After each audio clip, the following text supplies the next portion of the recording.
But if Rav is trying to cover up for these great tzaddikim who made such big mistakes, so all the more. And that, who's covering up for them? Well, not covering up, but but saying that it is inevitable. So. I'm not saying that it's inevitable. Saying that it's shayach. It's possible. It's possible for someone great to make a big mistake. So if it's possible, then at the same time that we should be disappointed, then we should also be expecting, or not expecting, but realizing that it may happen and being more prepared for it. Let me give you a lighter example, so that we're not going down the case of real criminals or real. Let's talk about halachot. I had a conversation with a chassid not so long ago. And I said, why do you do this? It's against halakha. Oh, my Rebbe said that I should do it. Your Rebbe, with all due respect to Rebbe, it's incorrect. He's doing something incorrect. Halakha doesn't say like that. But he's my Rebbe, he knows the best. But he's wrong. That doesn't make a difference. He also has to listen to Ashkosh Baruch Hu. He also has to listen to Shulchan Aruch. And so I asked the question, do you think that your Rebbe could ever understand the halakha incorrectly? The answer, absolutely not. Cannot be. And where some may see that as beautiful devotion to a Rebbe, that's the greatest corruption of the truth. It's forbidden for a student to accept the words of his teacher if they're incorrect. The student's allowed to fight with his Rebbe. You have to fight with him. From the dust of their feet, with humility, not with ego, with. In certain cases, that's not always possible. Why not? Well, there are some things. I'm not an insider, but I've heard certain things about Hasidic communities where devotion is a very big part of the Hasidic community, and it's not as simple to humbly disagree all the time. So you should know that my wife's in the next room, so I'm going to be careful about what I say. But there was, that's just an assumption. As a Sephardic outsider to the war that happened between the Hasidim and the Mitangim, there is an element of truth to the worry, to the fear of what a unchecked and balanced tzaddik could do to the Jewish community. And unfortunately, we've seen the ugly, we've seen the beautiful side of it, and we've seen the very ugly side of it also. And this is not a popular thing to say among Hasidim. But there's no other community like that. If a person... my question is always as follows.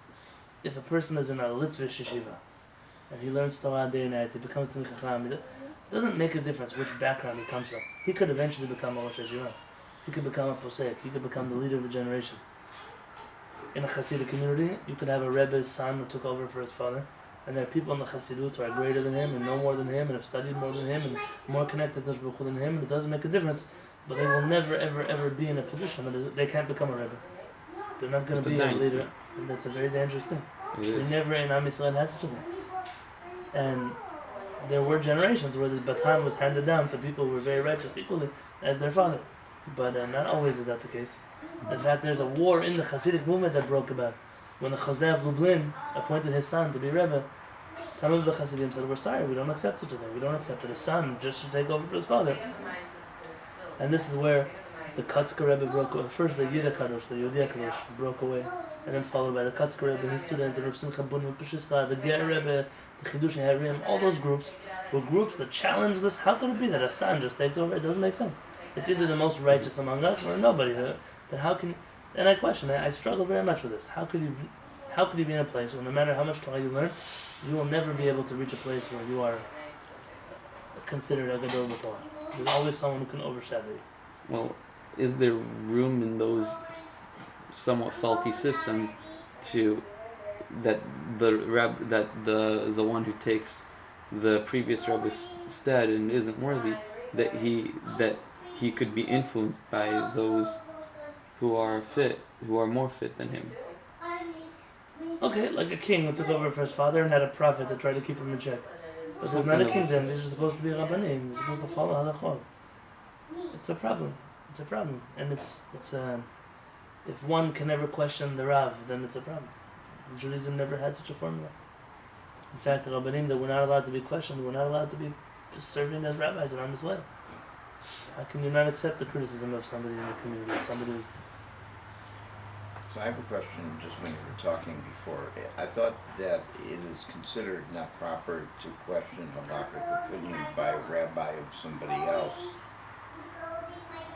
If the rabbi of somebody else is correct. But but it's your opinion. There are certain things that are not opinions. An example, there are certain Hasidim that don't sleep in the sukkah. Their rabbi said you shouldn't sleep in the sukkah.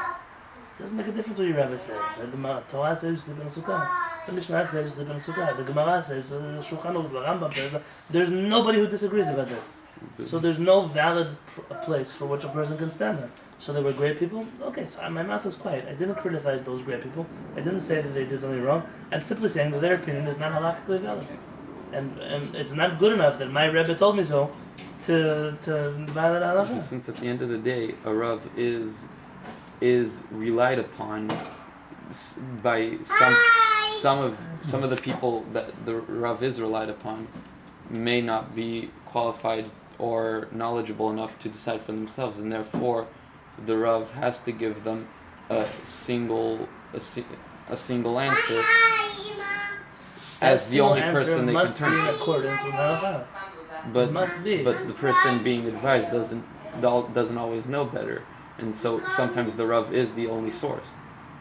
Okay, so now is a chance to tell them that their Rav is incorrect. Yeah. I hate to shatter people's dreams. But there's some realities in which there really is no other option. There's one Rav, one opinion, and people don't know better, and so maybe. So I judge them all favorably. I'm not, God forbid, accusing them of anything. I'm simply saying that we cannot build a system in which there's one authority who is never challenged, who never can be wrong. Can't be. We find in the Torah. Moshe Rabbeinu can make a mistake, and one of my rabbis can. When I once went to our parents, I asked the question, Rabbi, can I do it? I said, yes. Did you do it? No. So should I do it? I said, yes. I said, but you don't do it. He said, I'm not Moshe Rabbeinu. I'm not the Torah. You do what you need to do according to halakha, and that's what a person has to know. And my Rabbi told me that, so that taught me already then. Yeah. Well, I mean, that the idea is that you're supposed to ask your rabbi to paskin something if you have a question. Correct. And if the rabbi says something and you go to him because you believe in him and it's wrong, isn't it the natural consequence that you still have to follow him? But is it the right of another rabbi to question his halakhic opinion? Respectfully. What? Respectfully. I'm not telling you your rabbi is a bad person. I'm telling you your rabbi could be mistaken in this regard. No. Maybe the proper, send them back. Go ask your rabbi. Give him a piece of paper with a source on it. Go ask your rabbi what he thinks about this. I'll give him there was a rabbi who lives in Yerushalayim. Big Ashkenazi rabbi. Perhaps, hands down, one of the greatest rabbis in the generation. Who was colorblind. Struggled in general to see colors. And he would very often be posek halachot in the laws of family purity, and would things that were absolutely, according to everybody, forbidden, he would say, oh, mutar, it's okay, it's not so bad, it's okay. And he probably got a lot of flack for that. Well, what happened was, there were two camps. There were the rabbis who said, listen, with all due respect to this great rabbi, he can't, you can go to him for every question in the world, except for one that involves colors. And then some rabbis said, no, you know what, for me, this is going to be a problem. If you want an answer that you'll like, go to that rabbi. They would already have a whole hotline. They would send people to this rabbi, and whenever it was asu, he would say mutar, and he said, oh, the rabbi said mutar, what do you want from me? What do I want from you? I want from you to follow the Torah. It doesn't help if the rabbi doesn't know. And if you think it's one rabbi, there's a list of perhaps 12 batei din in Israel. Righteous people that we don't go to for such questions. Because they all have been proven as not competent in being able to deal with this halakha. It doesn't mean that they're bad. It doesn't mean anything negative. It just means that in this area I can't What about consistency? What about consistency? Isn't consistency an important factor to play into this whole topic? What kind of consistency? If you go to a certain authority, so shouldn't you cling to that authority? Of course, in this colorblind case, the authority itself is flawed, but in a case you're not asked to cling to a flawed authority. The rabbis have very clear credentials for what it means to be an authority. But if they clearly know that something's forbidden or something's permitted, and then they decide according to their calculations. My rabbi would tell me to eat pig, I would eat it. He says it's kosher. That's a good word of really. What does it mean when Chazal said that if they tell you that it's black is white and white is black, and then you should... Well, what is that referring to? Yeah, what is that? אם מתפלא ממך דבר, בין דין לדין, בין דם לדם, בין נגע לנגע. The Torah says if a person, it alludes you, the halakha alludes you between blood and blood, between whatever areas of halakha that you're not clear about. You come to the Kohen, to the Levi, the judges in that time, and you have to do kechol asher yerucha. Anything that they tell you, you must do. Rashi says, if they tell you your right is left and your left is right, that's what it is. Sure, the Gemara has a struggle with this teaching. The Gemara is the author of this teaching. What do you mean? You're going to go to the rabbi, he's going to tell you your right hand is your left hand, you're going to believe him? It's not what it's talking about. The origin of this pasuk, one must look in the Torah always, not in the Chazal. The Torah says, if this is something that you have no understanding about, it's an area. The Shulchan Aruch doesn't talk about it. The Rambam doesn't talk about it. The Gemara doesn't talk about it. This is something that is a novel idea that must be addressed by the rabbis of the generation. You go to them, and you have a personal feeling about what this halakha should be, but you're not a posek. So you ask the rabbis. Whatever they tell you, even if it seems incorrect to you, you must do. But if the rabbi actually goes against the Torah, and he tells you something, of course not. This is only on the condition that it's something the Torah is not clear about. So the teaching here can only be applied to things that the Torah was not clear about. It's a good question, and it's a verse that is misused very often. And it's not correct. The Torah doesn't allow you just to listen to the rabbi, whatever he tells you. It's only in a situation where there's no other... How else are you going to tell? What else are you going to know, huh? Well, the reverse of that, the converse of it is that people can go shopping for rabbis until they find something that they agree with, and then they'll rely on that rabbi. So if you go to a rabbi, you get an opinion you don't like, and then 2 weeks later they come to you and then just talking, and you mention it, and you say, oh, that rabbi's wrong. You should be able to do that. And it just, it leads to a lot of... Correct, this is why Chazal suggests for us a Tzedek Harav, make for yourself a rabbi. And they specifically suggest this in areas of halakha.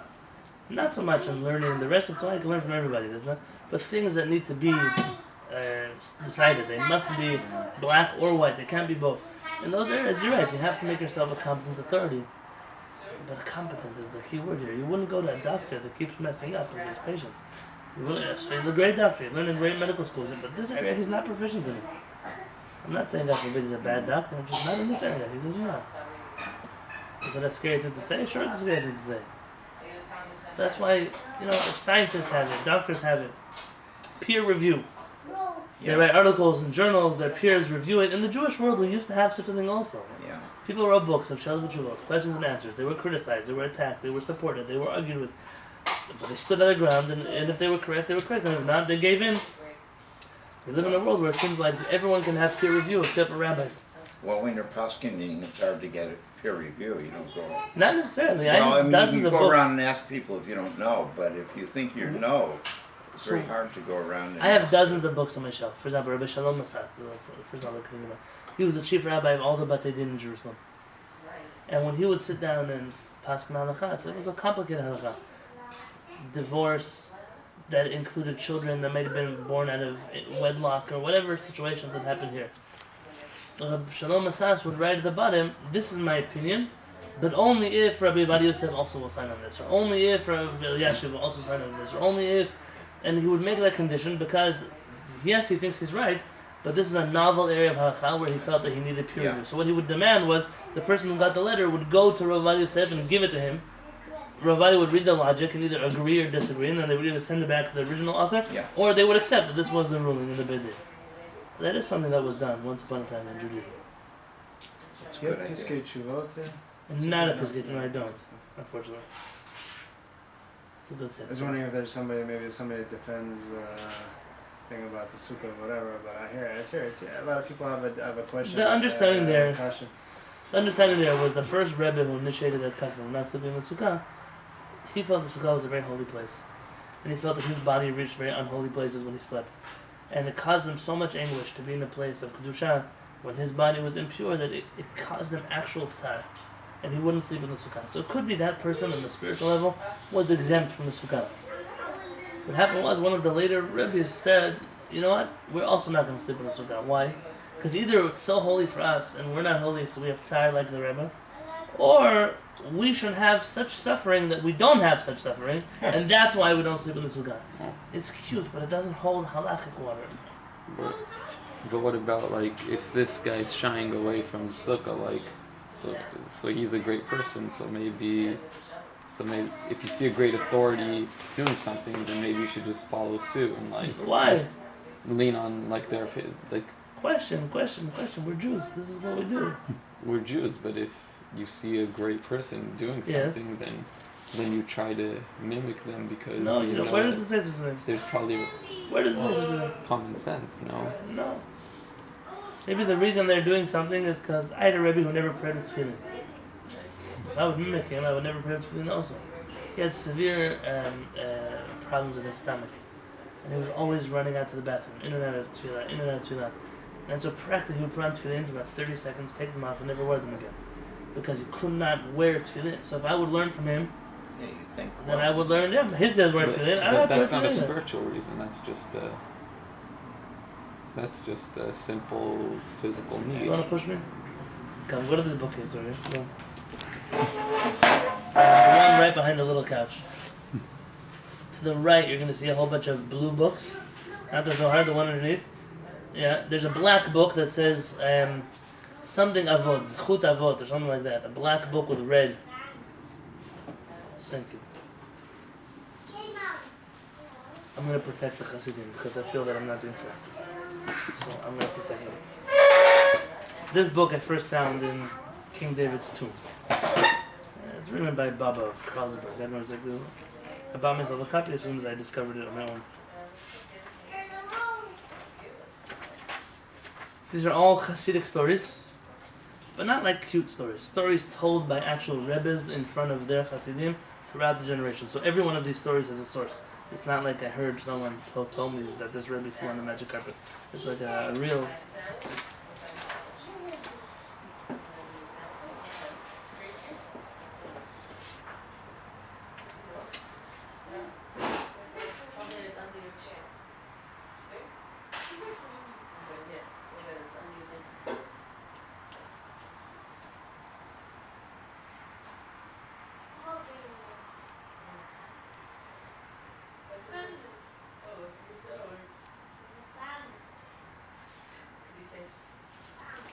כתב הרב הקדוש הוא בצבי הרש מזידיצ'וב. זידיצ'וב, right? Zidichov. Close. He writes, עוד בעניין נסעת ונתת באמונה. I want to write more about this idea that you must do business honestly. What does that mean? שלא תהיה פתי יאמין לכל דבר. Don't be a fool that believes in everything. אפילו לרב מובהק ומפורסם, even to a great rabbi, a great and famous rabbi. אפילו יהיה דומה הרב למלאך אדוני צבאות, even if the rabbi is similar to an angel of Hashem. לא תאמין לשום עובדה ומעשה, don't believe in any action or story that he does, לנהוג אחריו שום דקדוק מעשה. And don't take on any of the things you see him do. עד שתדקדק בעצמך בכל תנועה שראית לרבך, until you actually go in everything that you saw that your rabbi do, ותהיה נושן ונותן בדבר מאיזה טעם ושורש, מה אשר עשה הרב אותו מעשה זו. He said you should go and ask him everything. Why do you do this? Why do you do this? Why? You want to learn? Fine, you're allowed to. You're allowed to learn from your rabbi, of course, but ask him why. Don't just rely on the fact that you see him doing something. And look, Baruch Hashem, I found Chaver de Messiah. Not Chaver, God forbid, a Tana de Messiah, a great rabbi who says something to what I said. He said, "Va'al teshivenu min ma'amram zal." Don't answer me back by what you found in the Gemara. "En achai ledayan shebiyamecha." You must follow the rabbi in your generation. "Ze ne'emar hadavar hasafek b'shikul hadad v'asfara." This is only referring to something that is a safek, that logic doesn't dictate either direction what you should do, and that's why you have to ask the rabbi. אבל לא נגד הלכה ברורה מפורש בתלמוד הפוסקים. Not something that's explicitly against what's written in the halakha or the Talmud or the poskim. הגם שהתנועה ועבודת רבך הוטב בעיניך, Listen, even though the actions of your rabbis cause you great joy, and you want to be most like your rabbi, because your rabbi does something you so much want to be like him. Who's Rabbi Noam Elimelech? Rabbi Elimelech of the Jets. He wrote about this also. That acting like this with one's rabbi is almost like worshipping an idol, God forbid. I didn't write these things. These are what I'm trying to tell you is the Hasidim did not invent some kind of other. The Hasidim were against this action, which many people would like to blame the Hasidim for. So how does that? לעשות תנועה דוגמת רב חז, וזה מפורסם לחסידים ואת שם הזה. And the real Hasidim, the real holy ones know that this is the way Hasidim teaches, not to just mimic everything the Rebbe does. אבל אם אתה נושא ונותן והתנועה יש לה טעם מן התורה וכוונה רצויה על פי התורה, but if you ask him what he's doing really has reasoning according to the Torah, of course, now you've learned, and that's something that you should do. כמו שכתוב למען תזכירו את כל אשר תעשו, ובפרט. So I'm talking especially in a situation where אם ראית אשר הרב עושה לעצמו איזה דבר שלא כדרך התורה. You see a rabbi doing something which is not exactly in accordance to the ways of Torah. כגון אם מאחר זמן התפילה. For example, if you see that the Rebbe prays later than the halachic time of prayer. ומשנה הזמן שקבוע חכמים לכל דבר שבעולם, לכל המעשה, and he keeps changing the times of halakha. He's praying mincha at sunset, he's praying shacharit at the afternoon, he's praying, you see, in the Hasidic world this is something that you see very often. אפילו זמן סעודת תלמיד חכם. Even the time of the meals that he's doing is all in a different clock. There's a story once of a Hasidic rabbi who walked till he finally reached a minyan Friday, and it was already 8 o'clock in the morning when he got there. So he started Kabbalat Shabbat, 8 o'clock Shabbat morning. And then he had dinner with all of his Hasidim, and he sang and he danced and he sang. And then in the afternoon they started praying Shacharit, and they prayed Mincha, and they prayed Arvit, they didn't have dinner. God, what can I tell you such a story? I can tell you that I'm not God forbid saying, just this is what he's talking about. It could be the rabbi who's doing something, is doing it because he has a reason, and in this generation, in this moment, in this time, there's something in the world he's trying to do, something he's trying to fix, something he's trying to accomplish, but that's not your calculation. Sometimes it's a health thing, sometimes he has spiritual energy, and he has a hard time doing certain things at certain times, but he's not asking you, God forbid, to follow the same lead. You have to judge him favorably. God forbid, we're not asking you to think about him negatively. But you cannot follow your rabbi's actions against the Torah until you ask him why it is that he does it. If he gives you a good reason, you do it. If not, you don't do it. And that doesn't take away from you being his chassid. That's what the Noam Elimelech is trying to say. Rav Tzvi Hirsch of Zidichev is trying to tell you. And there's at least 4 other Hasidic sources that say similar things. Degel Machan Ephraim, Avodat Yisrael, a number of poskim that are saying, Hasidic rabbis that are saying the same thing. But this is not what I'm saying. It's not a novel idea. It's an old idea.